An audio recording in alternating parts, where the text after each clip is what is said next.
Hello from UMAi Dry Bag Steak. Today we're going to be doing a standing rib roast, a 2-bone rib roast, off of a 7-bone bone-in ribeye.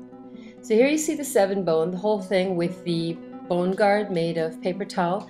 You can refer to one of our earlier videos to see exactly how to do that, but we've actually been aging this 7-bone ribeye for 50 days. So we're going to peel off the dry bag steak material. Now in order to dry age a 7-bone, you're going to need our largest bag, what we call the short loin bag. It's 18 inches wide.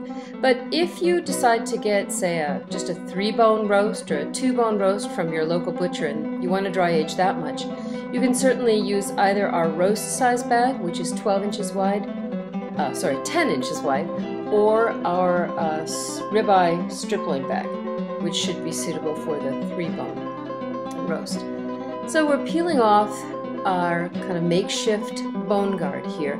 You want to make sure if you're doing a bone-in product that you don't allow these sharp bones to destroy the membrane-like material of the dry bag steak. So make sure to use some folded over padding of damp paper towel before you bag it up. So I've just measured off 2 bones worth on the chuck end of the ribeye.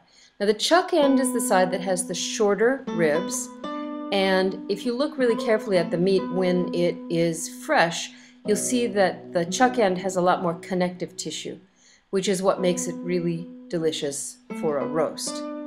So there we are. You can see the inside of this beautiful 50-day aged meat. We need to cut off the bark. And as you can see, it's pretty nice and firm and nice and clean. When you take it out of the dry bag steak material, it's very clean.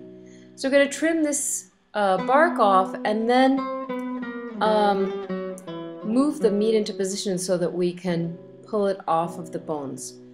You want to try as much as possible to allow gravity to help you here. So open the meat up. With a 2-bone piece, you don't have a lot of weight on the meat at this point to help, but if you had a larger portion of this bone-in ribeye, you could get a lot more weight of the meat pulling back there. But yeah, don't be afraid to muscle it around. It's very much kind of a process of sculpting, actually.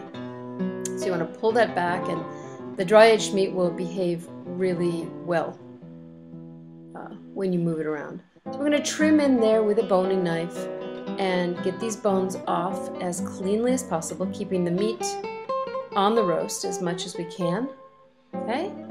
And then we're going to clean up the bones a little bit. Take off that elastin, just make them real pretty, because when it comes time to serve these are one of the best parts of the whole meal. So clean that off, shape your meat. As I said, it's very much like sculpting with dry-aged meat. It will hold its shape. Then we're going to tie these onto the ribs, which have been turned upside down, so that they'll make a beautiful rack. You could certainly season this before you tie it on. We opted to season afterward, after tying the roast onto the rack. And when we did our seasoning, we did not coat the meat with any oil. It already has a pretty good amount of fat over the majority of the surface.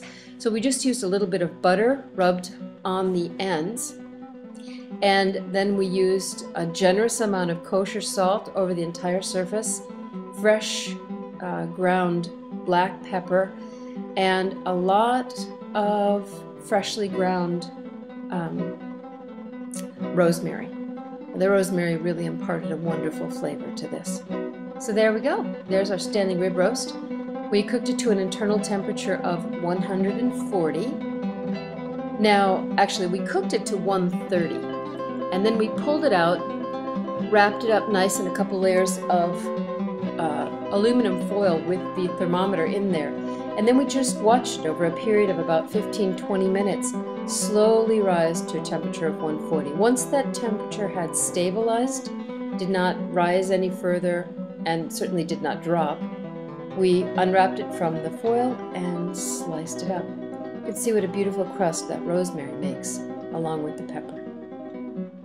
So there's your standing rib roast. Thanks for joining us.